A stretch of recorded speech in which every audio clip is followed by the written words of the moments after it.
Hello बच्चों, let's see this question. The plants in which there is no correlation between the exposure to light duration and the induction of flowering responses are known as option A, day neutral plants, option B, short day plants, option C, long day plants, option D, long night plants.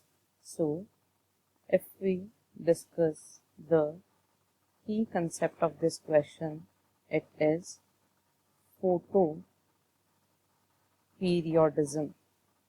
यहाँ पर हम देखेंगे कि what is the process of photoperiodism. तो जो plants होते हैं, if we talk about plants, तो इनको पीरियोडिक एक्सपोजर ऑफ लाइट की ज़रूरत होती है. इनको जो लाइट है इसका पीरियोडिक एक्सपोजर चाहिए. और ऐसा क्यों है? ताकि ये क्या कर सकें, फ्लावरिंग को इंड्यूस कर सकें.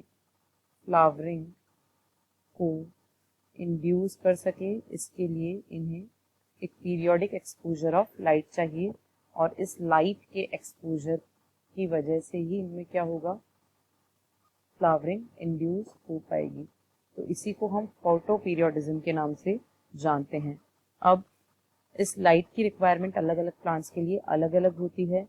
अगर कुछ प्लांट्स ऐसे होते हैं जिनमें जो लाइट है वो क्रिटिकल पीरियड से ज़्यादा चाहिए, more than critical period. Suppose अगर क्रिटिकल पीरियड 8 आवर्स है तो इन प्लांट्स को 8 आवर्स से ज़्यादा लाइट चाहिए. तो ऐसे प्लांट्स को हम लॉन्ग डे प्लांट्स बोलते हैं. और जिन्हें इस क्रिटिकल पीरियड से कम लाइट के एक्सपोजर की रिक्वायरमेंट होती है, ऐसे प्लांट्स को हम शॉर्ट डे प्लांट्स के नाम से जानते हैं. They are known as short day plants.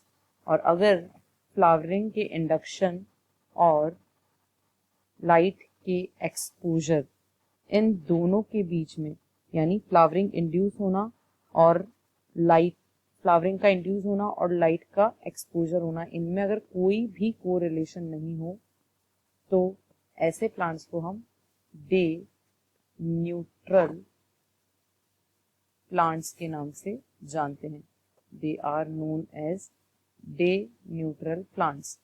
तो अगर हम यहाँ पर ऑप्शंस को देखें और फाइनल आंसर को कंक्लूड करें, तो the final answer of this question is option A, day neutral plants. Hope you understood it well. All the best. Thank you.